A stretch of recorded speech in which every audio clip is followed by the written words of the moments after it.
స్కాలర్షిప్లు, అత్యాధునిక వసతి సౌకర్యాలతో భోజనాలు, బంపర్ ఆఫర్లతో 50 కోర్సుల్లో సీట్లు గ్యారంటీ ప్రకటించింది మన కాంచీ యూనివర్సిటీ. ప్రముఖ కంపెనీల్లో ప్లేస్మెంట్ అవకాశాలు. ఇంకెందుకు ఆలస్యం? వెబ్సైట్ ని సందర్శించండి. వివరాల కోసం నంబర్లకు కాల్ చేయండి. పిల్లలకి చదువు బాగా రాకపోతే వామన చరిత్ర పారాయణ చెయ్యాలి. సంసారంలో ఎక్కువ కష్టాలుంటే గజేంద్ర మోక్షణం పారాయణ చెయ్యాలి.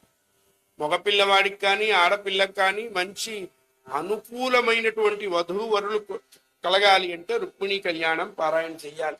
ఒక్కటే గుర్తు, జీవితంలో డబ్బు ఒక భాగమే కానీ జీవితం కాదు.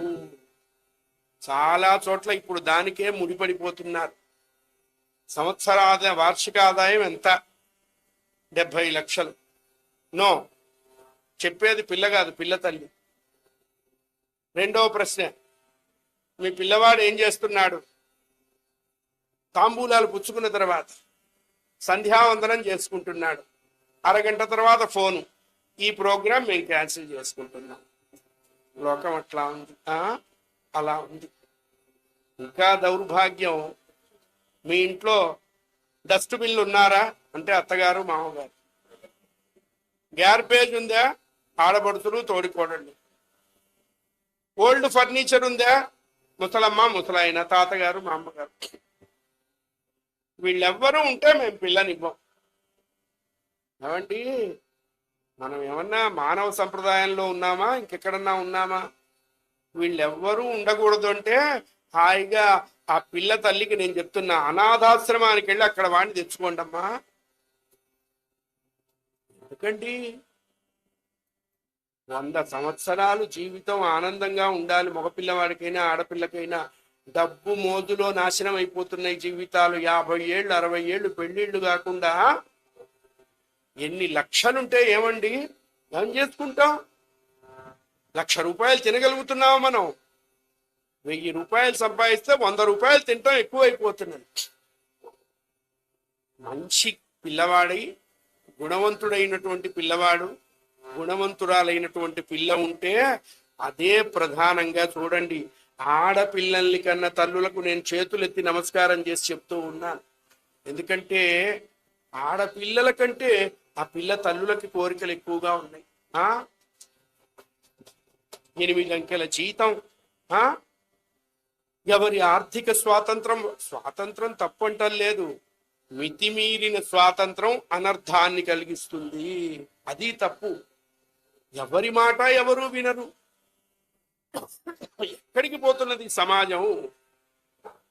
అందుకనే ఇట్లాంటి కాస్త పురాణ కథల వైపు మనస్సు మళ్ళితే అలల గుర్రం మీద పరిగెత్తేటువంటి మనస్సు కొంచెం ఆగుతుంది. ఆగినప్పుడు దానికి సొల్యూషన్ దొరుకుతుంది. ఆ సొల్యూషను జీవితానికి సేఫ్ అండ్ సెక్యూరిటీ జోన్ ని క్రియేట్ చేస్తుంది.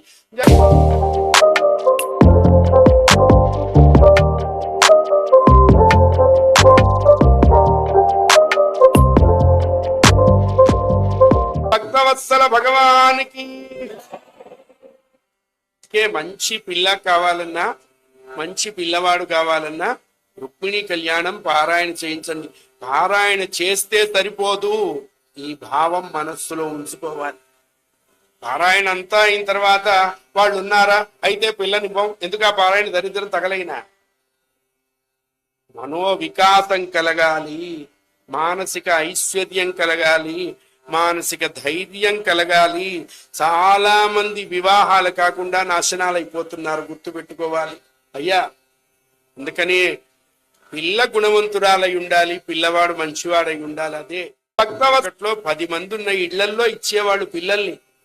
బావగారని, మరదళ్ళని, తోడికోడళ్ళని, అత్తగారని, పిన్నత్తగారులని, ఒక ఉమ్మడి కుటుంబం. అప్పుడు బాత్రూములు దూరంగా ఉండేవి, మనుషులు దగ్గరగా ఉండేవాళ్ళు. ఇప్పుడు బాత్రూమ్స్ అటాచ్ అయ్యాయి, మనుషులు రిటాచ్ అయినారు. ఏం ప్రారంభం అండి? ఈ పనికి మాలిన ఫాల్స్ ప్రిస్టేజ్ ఉందే, దీనివల్ల నాశనం అయిపోతున్నాం మనం.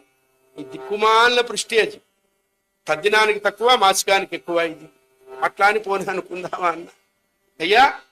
నేను ఎప్పుడు అంటుంటాను, నాది నాది అంటే కిరాయితనం, మాది అంటే పరాయితనం, మనది మనందరిది అంటేనే మనతనం, మంచితనం, మగతనం అని. సో మనది మన AB6 మన వేదిక అని మనం ఫీల్ అయితేనే ఇది నిజంగానే ఒక బ్రహ్మాస్త్రం లాగా ఈ రోజు ఇది మన ముందుకెళ్తోంది.